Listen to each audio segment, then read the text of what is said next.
चाहे आपकी oily skin है, चाहे आपकी नॉर्मल स्किन है या आपकी ड्राई स्किन है, हम हर स्किन के टाइप से अपना फेशियल को मॉडिफाई करते हैं। मेड फेशियल्स और medi facials, so they are more scientifically oriented.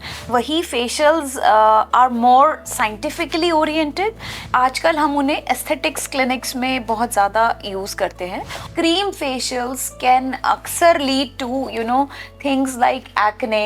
मैं आपको ये बताना चाहूँगी कि how those facials are different from these ones.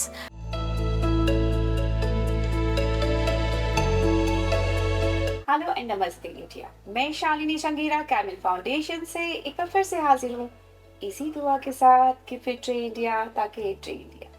Keep it super life. Let's welcome a very young, a very glowing doctor, dermatologist Dr. Priyanka Yadav, who holds a rich experience of 9 years and who's a visiting consultant to many other places in old Delhi NCR. So Dr. Priyanka, बहुत बहुत स्वागत है आपका। Thank you, ma'am. Thank you so much. So viewers, एक healthy and glowing skin हर किसी की एक तमन्ना होती है, पर विद एज ये भी ज़रूरी है कि चेंजेस आर कांस्टेंट और हमारी स्किन में चेंजेस आते हैं, हमारी बॉडी में चेंजेस आते हैं और उस हेल्दी स्किन को या उस सुंदरता को हम लंबे टाइम तक मेंटेन नहीं कर सकते। But this is also true with modern research and science. आज हमारे पास डर्माटोलॉजिस्ट अवेलेबल हैं जो आपकी त्वचा को, जो आपकी स्किन को, जो आपकी सुंदरता को लंबे समय तक तरोताज़ा रख सकते हैं, रिजुवनेट रख सकते हैं और आपको एक हेल्दी एंड ग्लोइंग स्किन दे सकते हैं। तो आइए डॉक्टर प्रियंका के साथ आज जानते हैं कि मैम आजकल कौन कौन सी स्किन के फेशियल्स अवेलेबल हैं। Hi, Shalini ji. Today I'm going to share few things about आजकल फेशियल्स बहुत कॉमन है। सो मैं कुछ चीज़ें आपको बताना चाहती हूँ कि एक वो ज़माना था जब हम ट्रेडिशनल फेशियल्स कराते थे, जब हम सैलून्स में जाते थे और वहाँ पे पार्लर प्रोसीजर्स होते थे। सो अब वही facials are more scientifically oriented and more research based procedures and आजकल हम उन्हें एस्थेटिक्स क्लिनिक्स में बहुत ज़्यादा यूज़ करते हैं और इसके बहुत सारे फ़ायदे हैं। एंड मैं आपको ये बताना चाहूँगी कि how those facials are different from these ones. So today I would like to share those small things with you. So let's proceed with the topic, ma'am. Like you have said कि medifacials जो हमारे पास आजकल latest techniques आई हैं, treatments आई हैं और आपने ये भी कहा कि they are different from the traditional ones. तो सबसे पहला सवाल यही आता है कि how they are different. So firstly, the traditional facials जो पहले ज़माने में पार्लर्स में, सैलून्स में बहुत होते हैं, अक्सर आजकल भी लोग करते ही हैं उसे। सो मैंने ये ऑब्ज़र्व किया है और उन फेशियल्स में क्या होता था कि आपकी स्किन को एक्सफोलिएट किया जाता था स्क्रब से और उसके बाद उसमें एक क्रीम या जेल की, कोई भी क्रीम या जेल की वेरियस मसाजेस होती थी आपके फेस पे और फिर उसके बाद फाइनली एक फेस पैक लगा दिया जाता था कुछ मिनटों के लिए और फिर उसको क्लीन कर दिया जाता था and that is a traditional facial how it used to be. So how is this one different? They are more, as I said, known as med facials or medifacials. So they are more scientifically oriented. So instead of using those scrubbers, to clean and exfoliate your skin, we use more like a fruit extracts, concentrated fruit extracts to scrub your face, to exfoliate, and then the machines are used and the technology is used and those technology helps you in they create little channels on your faces and those channels can absorb the serums, the liquid which we put. We don't use creams nowadays because cream facials can अक्सर lead to things like acne and agar more problems I would say. So those these med facials help with the help of machines infusion, yes, right? So more skin infusions happens and then with the help of those special massaging techniques also, they are also machine based techniques for massaging and they help you in more of rejuvenation and rather than giving you problems. Okay, like पहले के time पे ये होता था कि ज़्यादातर लोग अपने हाथों को यूज़ करते थे, we used to go to the salons, salons पहले होते राइट, हम्म। पर हम सैलून्स में जाते थे, कोई इतनी ट्रेनिंग्स नहीं होती थी और लोगों ने क्रीम दी और क्रीम से मसाज किया, यू नेवर नो कि आपके प्रॉपर मूवमेंट्स क्या है। आई Correct, थिंक हमें correct. व्यूअर्स को ये भी बताना ज़रूरी है कि आप उसको अपलिफ्ट कर रहे हो या उसको डाउन लिफ्ट कर रहे हो, द बिल्कुल. स्ट्रोक्स यू आर यूजिंग, वो भी हमें नॉलेज नहीं होती है। जब हम नॉर्मल सैलून्स में जाते हैं और उन टेक्निक्स हम सोचते हैं कि हम फेशियल्स ले रहे हैं और हम बेटर हो रहे हैं, बट ये ऐसा नहीं होता। हमें बेटर यही होता है कि एक हम स्किन स्पेशलिस्ट के पास जाए, डर्मेटोलॉजिस्ट के पास जाए और वो जो स्पेसिफाई करे according to your skin type, हमें वो ही करवाना चाहिए, राइट। जी बिल्कुल. मैम किस तरीके से हम डिसाइड करते हैं, ये बात तो हुई कि चलो ऐसे कराना चाहिए, but when it comes to a patient, he or she, like mail भी करा सकते हैं, फीमेल भी करा सकते हैं, व्यूअर्स को ये भी Absolutely, जानना जरूरी absolutely. है कि ये मेडिफेशियल्स एक वुमेन के लिए नहीं बने, Yes. सुंदरता का प्रतीक सिर्फ हम ही नहीं है, आप लोग भी इसके हकदार हैं, तो आप भी करवा सकते हैं, आप भी Yes. अपनी हेल्दी स्किन को ग्लो करा सकते हैं। तो इसके लिए मैम जो स्किन टाइप होती है, आप कैसे आइडेंटिफाई करते हैं कि So firstly, I would just like to tell you that beauty is just not a part of women's skin Yes. routine. So basically, men and women both can get these type of facials because they rejuvenate your skin. Yeah. They make your skin more hydrated, more glowy, Yeah. and they basically they helps you in giving you a more of confidence to you. So it may be a male, it may be a female, it does not really matter to us. Now the next question which you asked me was like what kind of skin, किस तरह की skin में हम ये usually prefer करते हैं. So चाहे आपकी oily skin है, चाहे आपकी normal skin है या आपकी dry skin है, हम हर skin के type से अपना facial को modify करते हैं. So suppose अगर किसी की oily skin है तो हम उस हिसाब से अपने सीरम्स को, हम अपने उस हिसाब से अपने लिक्विड्स को और प्रोडक्ट्स को आई वुड से चूज करा जाता है जो स्किन टाइप ऑयली के लिए बने हैं. Then some are like normal skin, जो लोगों का नॉर्मल स्किन होता है, ना ऑयली होता है ना ड्राई होता है, तो हम उसके अकॉर्डिंग प्रोडक्ट्स चूज करते हैं. कुछ लोगों का स्किन जो होता है वो ड्राई होता है तो हम उसमें मॉइस्चराइजिंग प्रोडक्ट्स का ज़्यादा इस्तेमाल करते हैं. और it is according to one skin type.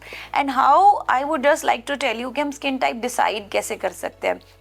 तो अगर आप जैसे रात में सोए हैं और सुबह उठ रहे हैं और अगर आपके फेस पे ऑयल दिख रहा है आपको, specially this T zone, so in this T zone अगर आपको ऑयल दिखता है around your nose, on your chin, on your forehead, so you come in the category of that oily skin.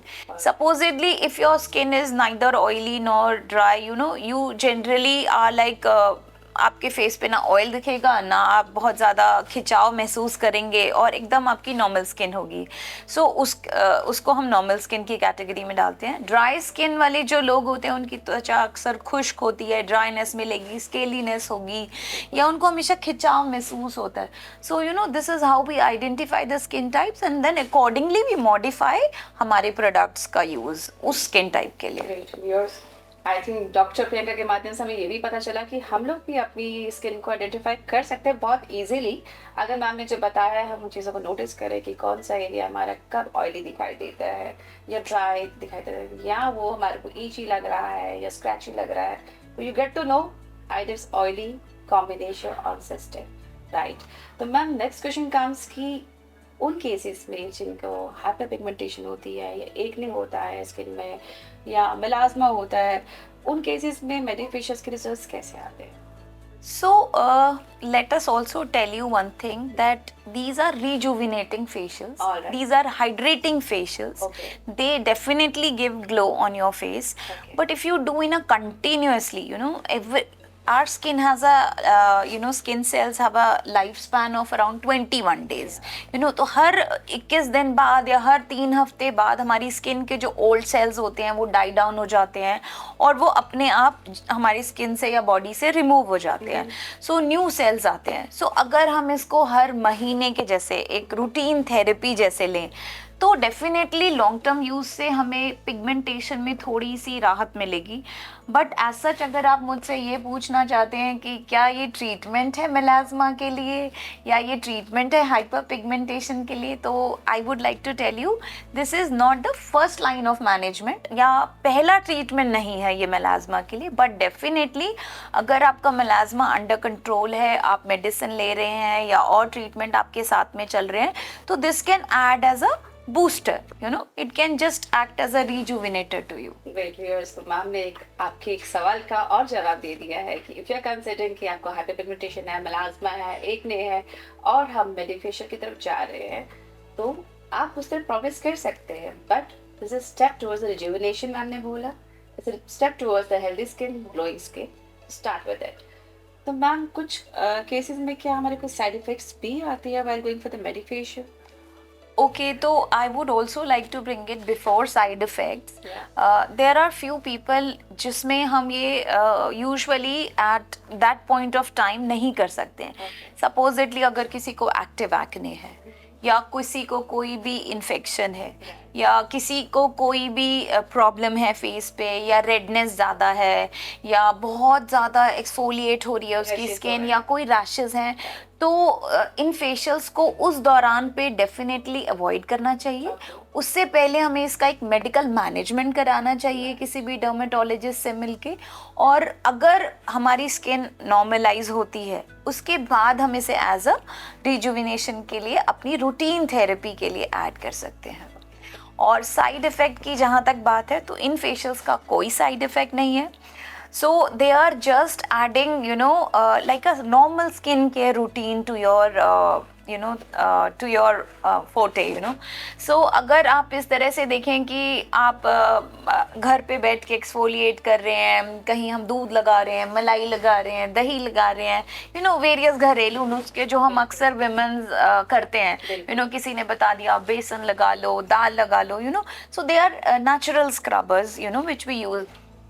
You can use it, I have no objections to it, but definitely अगर आपका वो routine है तो उससे better routine आपके लिए ये है कि आप मेड फेशियल्स लें और महीने में एक बार एज अ अपने लिए इतना तो हम कर ही सकते हैं कि अपनी स्किन को अगर ग्लोइंग चाहते हैं तो ज़रूरी है आप सबके लिए बहुत ज़रूरी है और हमारे लिए भी बहुत ज़रूरी है जी।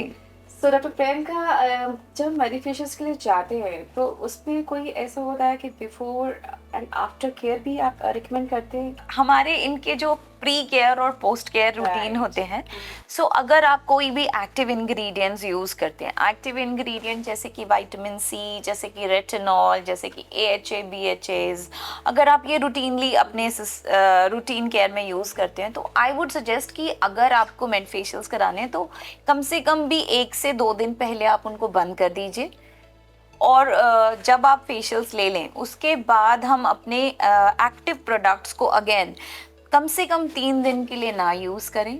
सेकेंडली मोस्ट इम्पॉर्टेंट कि हम डायरेक्ट सन में ना जाएं। अगर हमें कोई भी काम ऐसा है कि जो हमें सन में जाना है तो हम अपने फेस पे सनस्क्रीन ज़रूर लगाएं, उसको रीअप्लाई करें हर 2 से 3 घंटे में, और एक मास्क ज़रूर यूज़ करें अच्छे से अपने फेस को कवर करने के लिए। मास्क ज़रूरी नहीं कि वो नॉर्मल मास्क पहने, आप सूती कपड़े से अपने फेस को ढक सकते हैं ताकि जो हार्श UV रेज हैं वो आपकी जो न्यू बेबी स्किन है उसको अफेक्ट ना करे, तो आपके रिज़ल्ट ज़्यादा बेहतर होंगे। और इन रूटीन भी आप सनस्क्रीन का इस्तेमाल करें, अपने फेस को डायरेक्ट UV लाइट से उनको प्रिवेंट करें। मेकअप अगर आप चाहते हैं तो आप इमीडिएटली मेकअप्स भी कर सकते हैं।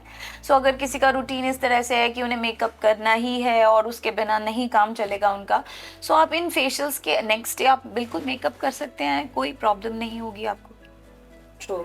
डॉक्टर प्रियंका, आपने बहुत ही यूज़फुल, बहुत ही खूबसूरत इन्फॉर्मेशन दी है हमारे व्यूअर्स को, हमारी जनता को, कि आप सुंदर हैं और आप बेहतरीन हो सकते हैं। डॉक्टर प्रियंका ने आपको लेटेस्ट डेवलपमेंट्स, टेक्निक्स बताई हैं कि मेडिफेशियल्स के क्या एडवांसमेंट्स हैं, क्या टेक्निक्स अवेलेबल है आजकल के टाइम में as compared to traditional facials. आप अपनी स्किन को कितना अच्छा कर सकते हैं। बाकायदा डॉक्टर प्रियंका ने ये भी बताया है कि किसी भी फेशियल के लिए जाने से पहले सैलून्स अवेलेबल है, नो डाउट अबाउट इट। आपको कुछ सस्ता भी मिलेगा सैलून्स में जाके कि फेशियल 2000 का हो रहा है या 1500 का, चलो वहीं से करा लेते हैं। but viewers, it's your skin. Don't play with it. आप करवाएं लेकिन अच्छा कराएं, लेकिन एक डर्मेटोलॉजिस्ट की सलाह के साथ। मैंने अक्सर एक और चीज़ जो मैं सबको बताना चाहती हूँ, मैंने बहुत नोटिस करा है मेरे प्रैक्टिस में कि अक्सर सैलून वाले फेशियल्स जो होते हैं उसके बाद सडनली पेशेंट को 5-10 दिन ठीक रहेगा, बिल्कुल। हफ्ता भर ठीक रहेगा, उसके बाद सडन एक ब्रेकआउट होता है एक्ने का। राइट। वो उसका भी एक कारण है, बिकॉज जो क्रीम मसाज होती हैं, जो जेल मसाज होती हैं, वो आपके पोर्स को ब्लॉक कर देते हैं, और जब आपके पोर्स को ब्लॉक करते हैं तो उनके वो क्रीम से भर चुके होते हैं, तो उनको बाहर आने का कोई रास्ता नहीं होता। सो अगर वहाँ पे कोई भी क्रीम या सिक्रीशंस हमारे पोर्स के अंदर जब भर जाते हैं तो उसमें क्या होगा कि bacteria starts working on it, and when bacteria starts working on it तो हमें एक्ने होते हैं। It can lead to multiple problems. Yes. So I would suggest you that before going for, as of course she suggested, before you come for any conclusion कि आपको क्या कराना चाहिए, please take an opinion from your nearby dermatologist. So again, doctor Priyanka ने बताया है कि कैसे सैलून के फेशियल्स में क्या हार्म हो सकते हैं और कैसे अपनी स्किन को प्रायोरिटाइज करा सकते हैं कि अच्छा फेशियल ले, एक डॉक्टर की सलाह से फेशियल ले और स्किन को हेल्दी और रिजुविनेट रखे।